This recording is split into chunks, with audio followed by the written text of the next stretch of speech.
Beaucoup ont pensé que le pape François lançait une attaque contre le capitalisme, remettant en cause la notion même de propriété privée d'une manière qui a fait des vagues dans le monde catholique. Ces propos ont déclenché une tempête de débats, poussant beaucoup à se demander s'il se positionnait comme un adversaire du libre marché ou un défenseur du socialisme mondial. Mais est-ce vraiment le cas? L'évêque Robert Barron, une voix de premier plan du catholicisme moderne, s'est retrouvé au cœur de cette controverse, offrant un contrepoint convaincant aux hypothèses largement répandues sur la position du pape. Ce qui a commencé comme une discussion ordinaire lors d'un synode du Vatican s'est rapidement transformé en une confrontation inattendue et dramatique, mettant à nu les tensions sous-jacentes au sein de la direction de l'Église. L'intensité du moment a laissé les personnes présentes stupéfaites, et bientôt, la rencontre est devenue virale, captivant les publics du monde entier. Mais qui est l'homme qui s'est retrouvé face à face avec le pape dans un débat aussi crucial? Pour saisir pleinement l'influence de l'évêque Robert Barron et l'importance de son échange avec le pape François, il faut d'abord comprendre son parcours, sa foi. Inébranlable, sa rigueur intellectuelle et son engagement à combler le fossé entre tradition et modernité. L'évêque Robert Barron, une vie façonnée par la foi et la pensée. L'évêque Robert Barron n'est pas seulement un clerc, il est l'un des penseurs catholiques les plus influents de notre époque, un homme dont la foi profonde et les recherches intellectuelles l'ont propulsé au cœur des conversations les plus pressantes de l'Église. Son chemin vers la notoriété n'est pas accidentel, mais façonné par un dévouement de toute une vie à l'exploration de la relation entre la raison et la religion.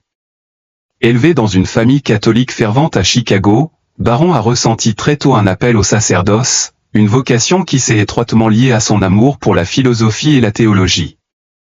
Ses années de formation à la Bonnade Academy, un lycée catholique, lui ont fait découvrir les œuvres de saint Thomas d'Aquin, dont la synthèse de la foi et de la raison laisserait une marque indélébile sur la perspective théologique de Barron. Cette passion l'a conduit à étudier la philosophie et la théologie à l'Université catholique d'Amérique, puis à obtenir un doctorat en théologie sacrée à l'Institut catholique de Paris. Ses premières années de prêtre dans l'archidiocèse de Chicago ont été marquées par un double engagement envers le service pastoral et la recherche scientifique. En tant que professeur de théologie systématique au séminaire Mindelin, Barron a rapidement été reconnu pour sa capacité à rendre des idées théologiques complexes accessibles aux étudiants et au grand public. L'un des récits de la résurrection me fascine depuis des décennies, a-t-il déclaré un jour. J'ai prêché sur ce sujet pendant 38 ans, mais chaque fois que j'y reviens, quelque chose de nouveau émerge, quelque chose de frais, de vivant. C'est cette approche dynamique de la théologie enracinée dans la tradition mais toujours ouverte à de nouvelles perspectives qui a distingué Barron et l'a finalement amené au synode du Vatican, où se déroulerait sa confrontation audacieuse avec le pape François. L'échange a souligné la lutte continue entre la préservation de l'héritage doctrinal et l'adoption de la réforme contemporaine, une lutte qui continue de définir l'Église moderne. Une rencontre décisive, Barron, le pape François et l'avenir de l'Église. Pour Barron, le débat autour du Vatican était plus qu'une dispute théologique, il s'agissait d'un moment déterminant dans sa quête de toute une vie pour réconcilier la foi et la recherche intellectuelle. La discussion a mis en lumière les profondes divisions philosophiques et idéologiques au sein de l'Église, Barron devenant une voix qui défend une approche équilibrée, qui honore la tradition catholique tout en s'attaquant aux complexités de la société moderne. Son influence s'est toutefois étendue bien au-delà des amphithéâtres et des synodes.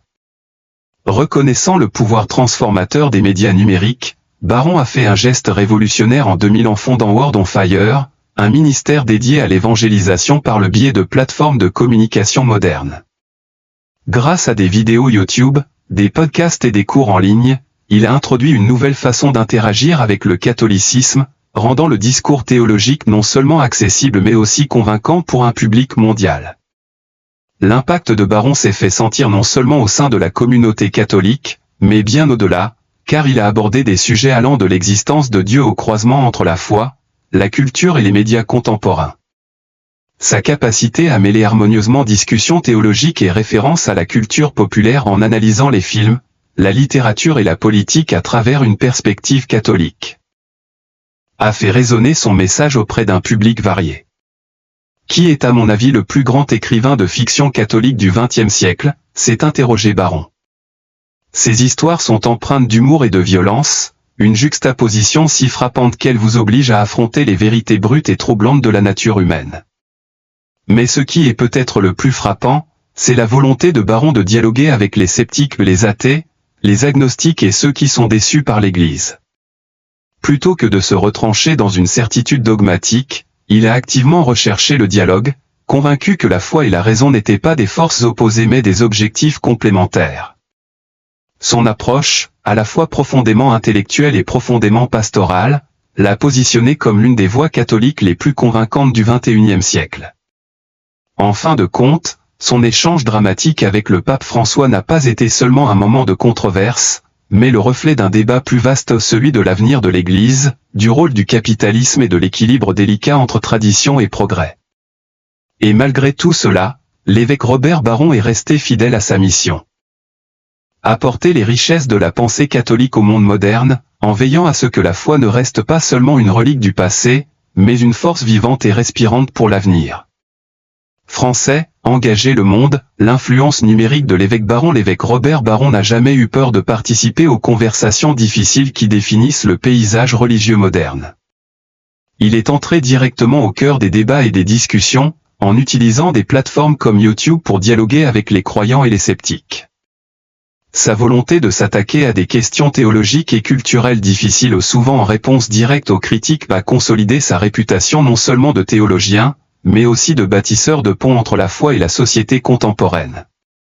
Ce qui distingue Barron n'est pas seulement sa profondeur intellectuelle, mais aussi son accessibilité.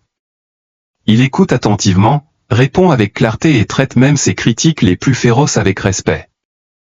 À une époque où le discours est de plus en plus polarisé, sa capacité à naviguer dans des discussions complexes avec conviction et ouverture a fait de lui une figure de proue de l'évangélisation catholique.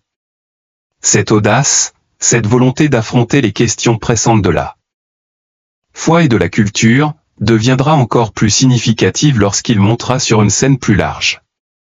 Ses échanges les plus importants, comme celui avec le pape François au synode du Vatican, mettaient en évidence à la fois son intrépidité et son profond respect pour les dirigeants de l'Église. Mais avant leurs débats animés, il y avait une base d'admiration mutuelle. Le pape François avait depuis longtemps reconnu la capacité rare de Barron à exprimer le catholicisme d'une manière qui résonnait avec le monde moderne.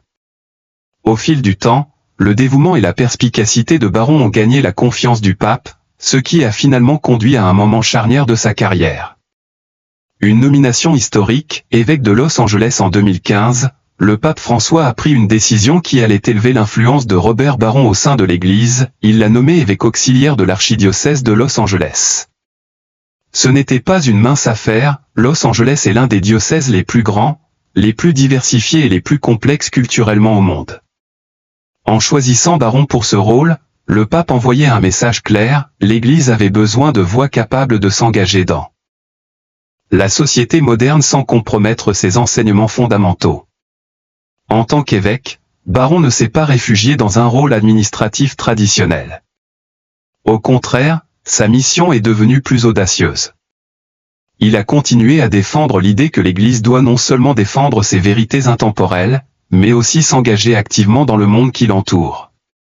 Qu'il s'agisse de discuter de la foi à l'ère numérique, d'aborder les changements de paysages moraux ou de répondre aux défis culturels, Barron est resté inébranlable dans son message. Le catholicisme doit être à la fois inébranlablement enraciné dans la tradition et dynamiquement réactif aux réalités contemporaines. Cette vision d'une Église à la fois rigoureuse intellectuellement et profondément engagée dans le monde moderne le propulsera dans des moments d'examen public intense, des moments où son approche théologique et ses convictions personnelles seront mises à l'épreuve. Une vision théologique, la voie de la beauté au cœur du ministère de l'évêque Barron se trouve un profond engagement envers ce qu'il appelle la via pulchritudini, la voie de la beauté. Il croit fermement que la beauté, qu'elle soit exprimée par l'art, la musique, l'architecture ou la littérature, est un puissant chemin vers la rencontre avec Dieu. Pour Barron, la grandeur des fresques de Michel-Ange, les harmonies transcendantes de la musique sacrée ou la profondeur poétique des chefs-d'œuvre littéraires ont toute la capacité de remuer l'âme et d'éveiller le désir du divin. L'accent mis sur la beauté s'inscrit dans son approche théologique plus large, qui cherche à harmoniser la foi et la raison, la tradition et la modernité. Le pape François, tout en partageant une profonde appréciation de la vie spirituelle, met davantage l'accent sur l'humilité, la simplicité et le service aux marginalisés. Sa vision de la foi est moins axée sur la grandeur que sur la compassion quotidienne, encourageant les croyants à rencontrer Dieu non seulement dans les cathédrales et les symphonies, mais aussi dans les luttes des pauvres et les actes d'amour silencieux accomplis dans la vie quotidienne. Bien que leurs points de vue puissent sembler différents à première vue, ils sont en réalité les deux faces d'une même médaille.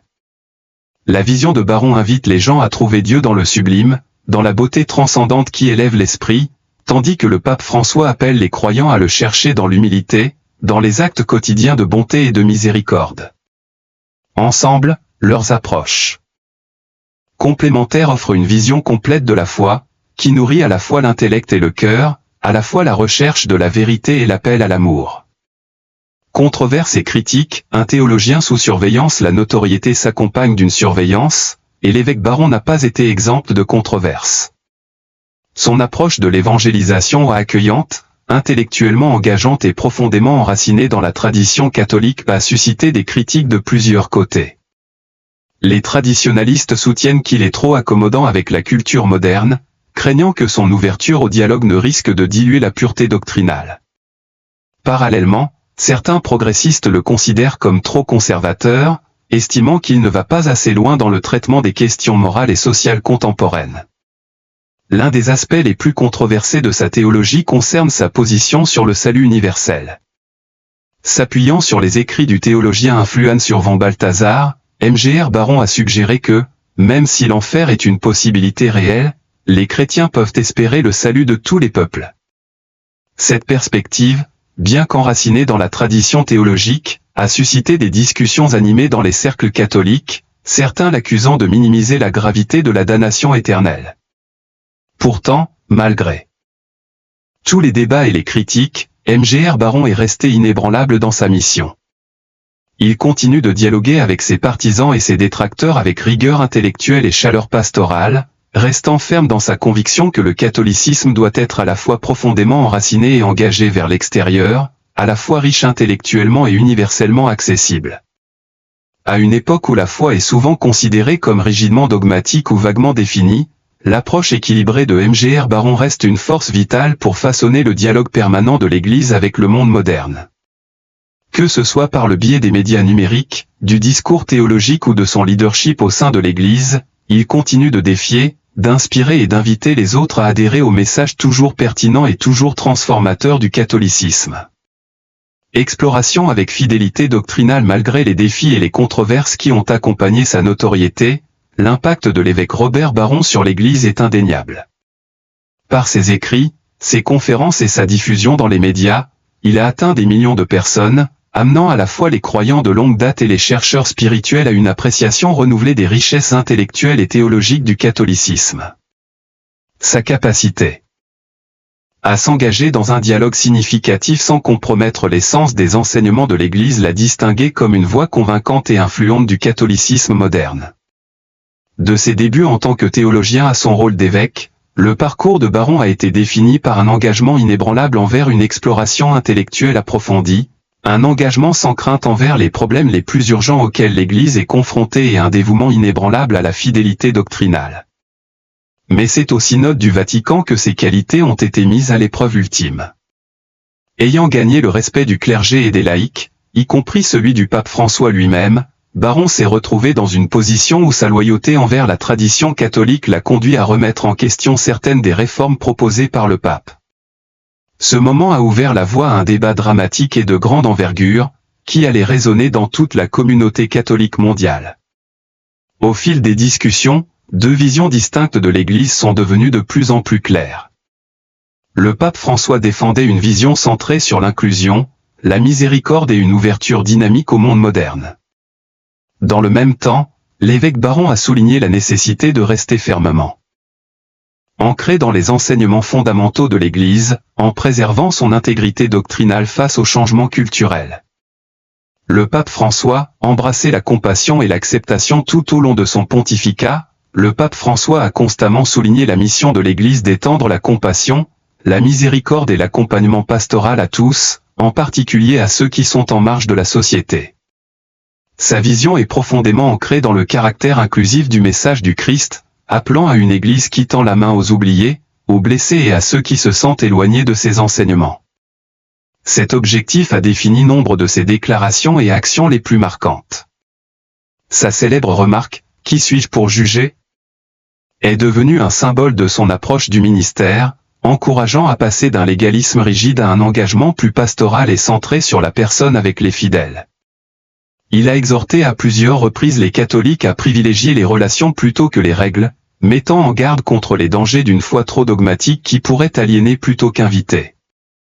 L'un des éléments centraux de la mission du pape est son approche des jeunes. Il parle souvent d'eux comme de l'espoir de l'Église, estimant qu'ils ne sont pas de simples bénéficiaires passifs de la tradition, mais des participants actifs à la construction de son avenir.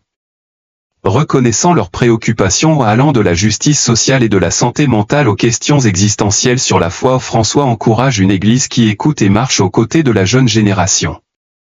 Il prône une approche pastorale qui reconnaît les complexités de la vie moderne plutôt que d'imposer des attentes rigides avant d'accueillir les individus dans la foi. Cette philosophie s'aligne sur son appel plus large à une culture de la rencontre, une invitation pour l'Église à s'engager avec les gens là où ils se trouvent, plutôt que d'attendre qu'ils se conforment aux normes établies avant de leur lancer une invitation à la foi. Il a souvent parlé de la nécessité pour l'Église d'être un hôpital de campagne, un lieu où les blessés trouvent la guérison plutôt que le jugement. Cependant, cette vision n'est pas sans controverse. Si beaucoup ont adopté l'accent mis par François sur la miséricorde et la pastorale, d'autres craignent qu'une telle approche risque d'affaiblir ou d'obscurcir les fondements doctrinaux de l'Église. Certains craignent que dans ses efforts pour être plus accueillante, l'Église puisse par inadvertance créer une confusion au sujet de ses enseignements moraux. Pour le pape François, cependant, l'accent mis sur l'acceptation ne signifie pas un rejet de la doctrine, mais plutôt une réorientation des priorités. En plaçant l'amour et la miséricorde au premier plan, il cherche à favoriser un environnement où les individus se sentent accueillis dans un cheminement de foi, un chemin qui les conduit plus profondément dans la richesse de l'enseignement catholique plutôt que de les exclure de leur lutte. Cette approche pastorale met l'Église au défi de repenser ses méthodes d'évangélisation, en veillant à ce qu'elles restent une source de refuge et d'espoir dans un monde fracturé. Pourtant, tout le monde au sein de l'Église ne voit pas ces réformes comme entièrement positives. Parmi ceux qui ont exprimé des inquiétudes figure l'évêque Robert Barron. Barron croit fermement que l'Église doit équilibrer sa mission de compassion avec un engagement indéfectible envers ses enseignements fondamentaux. Il apprécie profondément l'approche pastorale et l'accent mis sur la miséricorde défendue par le pape François. Cependant, il exprime sa crainte qu'une concentration excessive sur l'alignement avec les normes culturelles contemporaines puisse se faire au détriment de la vérité théologique. Selon Barron, le rôle de l'Église n'est pas de se conformer au monde, mais de le défier avec le pouvoir transformateur de l'Évangile. Ces appréhensions concernant l'influence culturelle s'étendent particulièrement aux jeunes générations. Contrairement au pape François, qui adopte une approche plus adaptative, Barron craint que les idéologies modernes, en particulier le relativisme, puissent encourager les jeunes à fonder leur foi sur des préférences personnelles plutôt que sur une vérité objective. Il soutient que le catholicisme offre des vérités immuables, révélées par Dieu, qui doivent être respectées, même lorsqu'elles entrent en conflit avec les tendances sociétales. Barron craint que le fait de privilégier l'inclusion au détriment de la clarté doctrinale ne prive les jeunes catholiques de la base théologique solide nécessaire pour naviguer dans le monde complexe d'aujourd'hui. Il soutient que les enseignements de l'Église ne sont pas des constructions humaines, mais des révélations divines confiées aux croyants. Diluer ou adoucir ces enseignements au nom de l'acceptation culturelle, prévient-il, risque de saper la crédibilité de l'Église et de diluer sa mission. Pour Barron, l'Église n'est pas seulement une communauté d'individus partageant les mêmes idées, mais une gardienne de la vérité divine à une époque qui privilégie souvent les opinions subjectives aux principes absolus. L'Église n'est pas simplement un club social, c'est un dépositaire de la vérité divine, aurait-il déclaré, soulignant la nécessité de préserver l'intégrité théologique. Bien qu'il reconnaisse l'importance accordée par le pape François à l'acceptation, Barron craint que cette focalisation puisse conduire à des interprétations erronées parmi les fidèles et le grand public. Il craint qu'une insistance excessive sur l'inclusion ne brouille la position de l'Église sur les enseignements moraux essentiels, notamment ceux concernant le mariage, la sexualité et le péché. Bien qu'il convienne que l'Église doit être un refuge accueillant, il insiste sur le fait que cet accueil doit s'accompagner d'une proclamation claire et inébranlable de ses convictions morales et théologiques. Pour Baron, le véritable défi n'est pas de choisir entre la miséricorde et la vérité, mais de trouver le juste équilibre entre les deux. Il cite souvent Jésus comme modèle ultime, celui qui a fait preuve d'une compassion sans borne tout en appelant les gens à la repentance. « Va et ne pêche plus », a dit Jésus à la femme surprise en adultère, une déclaration qui, pour Baron, résume le devoir de l'Église de réconforter les personnes souffrant de tout temps, guidant les pécheurs vers la transformation. Cet équilibre délicat reflète la tension qui existe entre la perspective de Baron et celle du pape François. Au-delà des préoccupations immédiates de clarté théologique, Baron met en garde contre les conséquences à long terme de la minimisation de la doctrine. Une Église perçue comme trop accommodante, soutient-il, peut avoir du mal à inspirer un engagement profond parmi ses fidèles ou à attirer de nouvelles vocations. Si elle devient indissociable des institutions laïques, elle risque de perdre son pouvoir contre-culturel et sa capacité à fournir une orientation morale et spirituelle en période d'incertitude. Cette divergence croissante de vision entre le pape François et l'évêque Baron a finalement abouti à un débat très intense au synode du Vatican, où les dirigeants de l'Église du monde entier se sont réunis pour discuter de questions urgentes concernant l'avenir du catholicisme. Les discussions ont porté sur des sujets cruciaux tels que la famille, la justice sociale et l'engagement de l'Église dans la société moderne, ouvrant la voie à un échange idéologique intense. Alors que le pape François, connu pour son approche progressiste, dirigeait le synode en mettant l'accent sur la miséricorde, la réforme et l'inclusion, Baron s'est trouvé en désaccord avec certains changements proposés. Théologien respecté et dirigeant catholique influent, il a longtemps défendu une réflexion théologique rigoureuse et une défense inébranlable de la doctrine de l'Église. Bien qu'il partageait le désir du pape de s'engager dans le monde, il nourrissait de profondes réserves à l'égard des réformes qui, selon lui, risquaient de compromettre les traditions de longue date de l'Église. La nouvelle du débat enflammé entre l'évêque Robert Baron et le pape François s'est rapidement répandue sur les réseaux sociaux, déclenchant une discussion généralisée. Si beaucoup ont salué l'appel du pape à l'inclusion, d'autres se sont ralliés à l'engagement inébranlable de Baron en faveur de la fidélité doctrinale. Ce qui a suivi, cependant, s'est avéré encore plus frappant. Malgré leurs points de vue divergents, les deux dirigeants ont fait preuve d'un profond respect mutuel. À la fin du débat, Baron et le pape François se sont embrassés, un geste inattendu mais puissant qui. Un message puissant au-delà des mots leur étreintant dit long bien plus que n'importe quel débat théologique ne le pourrait jamais. Dans ce moment unique et sincère, le pape François et l'évêque Baron ont rappelé au monde que si les désaccords sur la doctrine sont inévitables, l'amour, le respect et l'unité restent au cœur même de la mission de l'Église. L'image de ces deux dirigeants éminents, debout ensemble dans un respect mutuel malgré leurs différences, a laissé une marque indélébile sur ceux qui en ont été témoins. C'était un témoignage poignant de l'idée que l'avenir de l'Église ne sera pas défini simplement par des débats sur la doctrine, mais par l'esprit de dialogue et de fraternité qui les sous-tend. Une relation fondée sur le respect mutuel étreinte entre le pape François et l'évêque Baron n'était pas seulement un geste passager de réconciliation, c'était le reflet du profond respect et de l'admiration qu'ils se portent l'un à l'autre. Bien que leurs perspectives théologiques puissent diverger, leur engagement commun envers l'Église et sa mission les lie d'une manière qui transcende le débat. Cette dynamique nous rappelle avec force qu'au cœur de leur discussion, il n'y a pas de rivalité, mais seulement un désir commun de porter le message de l'Évangile à un monde dans le besoin. Bien qu'ils puissent mettre l'accent sur des aspects différents du rôle de l'Église, ils s'efforcent en fin de compte d'atteindre le même objectif. Cette simple étreinte avait une signification profonde, symbolisant une relation fondée non pas sur l'opposition, mais sur un amour mutuel pour l'Église et son peuple. Le pape François a ouvertement loué l'évêque Baron pour son approche novatrice de l'évangélisation, en particulier sa capacité à exploiter les médias modernes pour diffuser l'Évangile.